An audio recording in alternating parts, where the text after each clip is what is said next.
Hey, so today we're learning about graphing unique equations. To start off, we want to graph y equals 2. So as you can see, we only have, of course, the y on the left side and a constant on the right side. So we're missing the variable term with an x attached to it. So we actually have a slope of 0. Because if we wrote this in slope-intercept form, it would be y equals 0x plus 2. And of course, if you have 0x, that's just 0 because anything times 0 is 0. So y would have to equal 2. Okay, so if I ever ask you, well, what's the slope when given a unique equation like this, the slope is 0. Okay, so what we're going to do is looking at this unique equation now, we want to, of course, now that we understand that the slope is always going to be 0 here, so write that in your notes.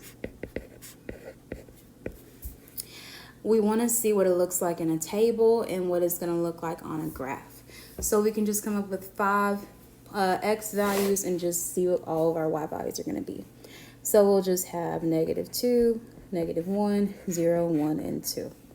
So no matter what x is, our y output or our y value is always going to be 2, no matter what, because that's what our equation says, that y is always equal to 2. Since that's the truth, then we can just go ahead and graph all of these. So from -2, it's going to be -2, comma 2.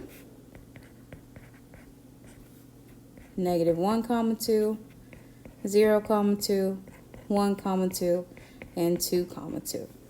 So then we have our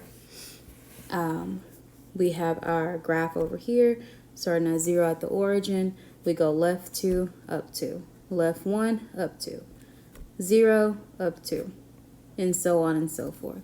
Then finally what we see is when we connect all of these points, we have a straight line at 2 for our y value. So no matter, again, what our x value is, our y value is always going to be 2. So when you see a unique equation like this, whatever it says y equals, you're going to have a horizontal line crossing the y-axis at the y-intercept of 2. All right, and that's it for this one.